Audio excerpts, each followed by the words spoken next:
Hello to all my friends. Welcome to my YouTube channel build and invest. ఈ video అనేది అండి geyser related complaint గురించి అండి. రీసెంట్గానే నేను గీజర్ స్విచ్ ఆన్ చేసినప్పుడు టిప్ అయిపోయేది సర్క్యూట్ బోర్డ్లోని.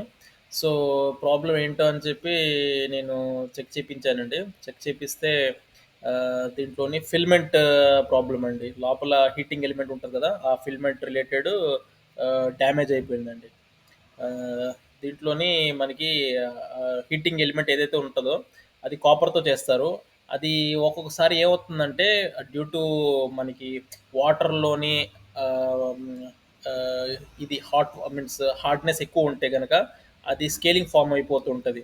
ఆ స్కేలింగ్ ఫార్మ్ అయిపోయిన తర్వాత ఆ పర్టిక్యులర్ హీటింగ్ ఎలిమెంట్‌ని మొత్తం అంతా గడ్డ కట్టేసి స్లోగా దానికేంటి కొరాయిడ్ కొ అంటే అది తినేస్తుంటాయి లోపల పార్ట్స్ ఇవన్నీ.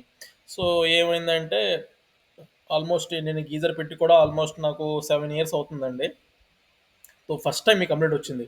సో, నా నేను ఒకసారి చెక్ చేపించి మన ఎలక్ట్రీషియన్‌తోని తీస్తే గనక ఆల్మోస్ట్ ఆల్ ఒక పావు కిలో నుంచి హాఫ్ కిలో వరకు మొత్తం అంతా సాల్ట్ ఏదైతే ఫార్మ్ అయిపోయి ఉంటదో, ఆ మొత్తం అంతా నాకు దాంట్లో ఆ పర్టిక్యులర్ ట్యాంక్ లోపల ఉండిందండి. దీనికి అతుక్కుపోయి ఫిల్మెంట్‌కి. సో, ఇప్పుడు చూసారు కదా వీడియోలోని దాంట్లోని కంప్లీట్‌గా ప్యాక్ అయిపోయింది. దాంతో పర్టిక్యులర్ ఏదైతే ఫిల్మెంట్ ఉంటదో, ఫిల్మెంట్ తాలూకా లైన్ కూడా ఇది మొత్తం అంతా తినేసేయండి. అది మొత్తం పాడైపోయింది. సో, కొత్త ఫిల్మెంట్ నేను తెప్పించానండి. యాక్చువల్లీ మా ఫ్రెండ్ తీసుకున్నాడు. అతను 1200 చార్జ్ చేసాడు. బయటికి మార్కెట్‌లో అయితే మీకు 500 నుంచి రూ. 1000 లోపల ఉంటదండి. హెవెల్స్ 3 లీటర్స్ కెపాసిటీది అంతే చెప్తే ఇచ్చేస్తారు మీకు. సో, దీంట్లోని ఏంటంటే ఇప్పుడు ఆహ్, హ్మ్. జనరల్‌గా గీజర్‌లో ప్రాబ్లమ్ ఏదైనా వస్తుందంటే రెండండి. ఒకటి థర్మోస్టాట్ ప్రాబ్లమ్ ఉంటది. అంటే కట్ ఆఫ్. అంటే వాటర్ ఇన్ కేస్ హీట్ అవ్వకుండా అది ఇన్‌కన్సిస్టెంట్ హీటింగ్ ఉన్నా కూడా థర్మోస్టాట్ ప్రాబ్లమ్ అండి. అంటే ఇంకోటి అంటే వాటర్ మనం హీటర్ ఆన్ చేసినప్పుడు ఆ లైట్ ఏదైతే మీన్స్ ఇన్ కేస్ వర్క్ అవ్వకపోతే కూడా ఆ థర్మోస్టాట్ ప్రాబ్లమే అండి దానికి. పవర్ లేకపోయినా కూడా. ఇంకోటి ఇన్ కేస్ ఓవర్ హీటింగ్ అయినా కూడా కట్ అయిపోవాలి కట్ ఆఫ్ వాల్‌కి. ఓవర్ హీటింగ్ అయిపోయిన తర్వాత కట్ అవ్వకపోతే కూడా థర్మోస్టాట్ రీప్లేస్ చేయాల్సిందండి. 300-500 లోపల ఉంటది మీకు కాస్ట్. ఫిల్మెంట్ అనేది ఏంటంటే దీని బాడీ లోపల ఉంటది. ట్యాంక్ లోపల ఉంటది ఫిల్మెంట్ అనేది.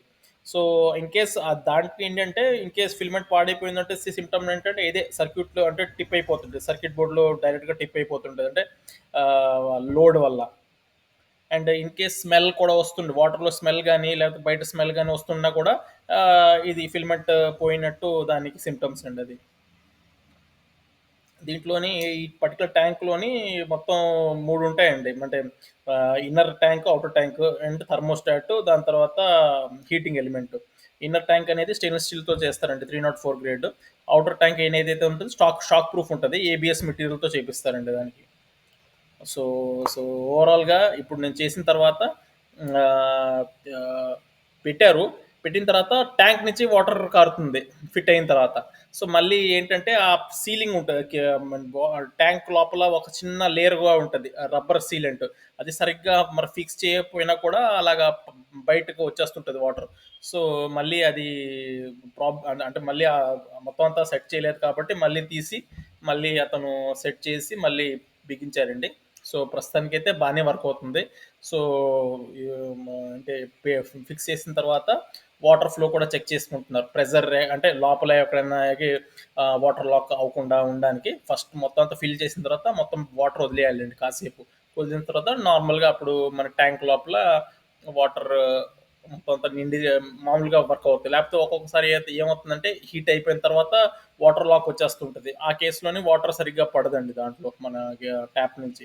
సో, ఒక 5 మినిట్స్ వాటర్ వదిలేస్తే గనక మనకి ఈజీగా వాటర్ ఫిల్ అవుద్ది.